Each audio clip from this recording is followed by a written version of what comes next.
नमस्कार. माझ्या महाराष्ट्रातील तमाम लाडक्या आणि प्रेमळ बहिणींनो, स्वागत आहे तुमचं तुमच्या हक्काच्या चॅनेलवर. बहिणींनो, आज आपल्या राज्याचा अर्थसंकल्प मानला गेला आहे. तुमच्या मनात सर्वात मोठा प्रश्न हाच होता की बजेटमध्ये लाडकी बहीण योजनेसाठी काय घोषणा झाली, योजना सुरू राहणार का, आणि सर्वात महत्त्वाचं म्हणजे फेब्रुवारीचा 1500 रुपयांचा हप्ता आणि रखडलेले 4500 रुपये कधी येणार. आजच्या या व्हिडिओमध्ये आपण या सर्व प्रश्नांची उत्तरं पुराव्यासह पाहणार आहोत. व्हिडिओ शेवटपर्यंत नक्की पहा. बहिणींनो, आजच्या अर्थसंकल्पात सरकारने आनंदाची बातमी दिली आहे. या योजनेसाठी तब्बल 82,000 कोटी रुपयांच्या निधीला मंजुरी देण्यात आली आहे. याचा अर्थ असा की तुमची लाडकी बहीण योजना पुढील वर्षभर जोमाने सुरू राहणार आहे. पात्र असलेल्या प्रत्येक बहिणीला दरमहा मिळणारे 1500 रुपये वेळेवर मिळावेत, यासाठी सरकारने आधीच तरतूद करून ठेवली आहे. त्यामुळे योजना बंद होईल ही भीती आता मनातून काढून टाका. आता वळूया तुमच्या हप्त्याकडे. फेब्रुवारी महिना संपून मार्च उजाडला तरी अनेक बहिणींना अजून हप्ता मिळालेला नाही. पण काळजी करू नका.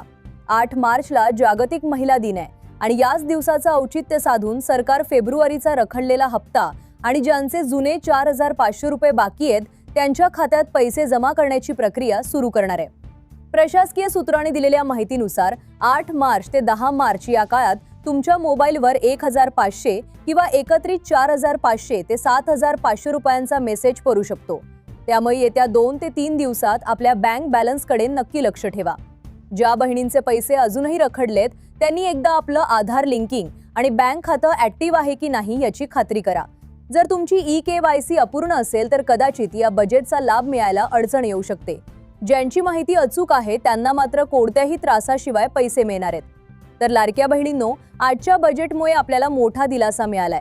तुम्हाला फेब्रुवारीचा हप्ता मिळाला आहे का, आणि तुमचे किती महिन्यांचे पैसे बाकी आहेत हे मला कमेंटमध्ये नक्की सांगा. आणि तुमच्या जिल्ह्याचं नाव लिहायला विसरू नका. अशाच ताज्या आणि खात्रीशीर अपडेट्ससाठी आपल्या चॅनलला सबस्क्राईब करा आणि हा व्हिडिओ तुमच्या सर्व लाडक्या मैत्रिणींना शेअर करा. पुन्हा भेटूया नवीन अपडेट्ससह. धन्यवाद.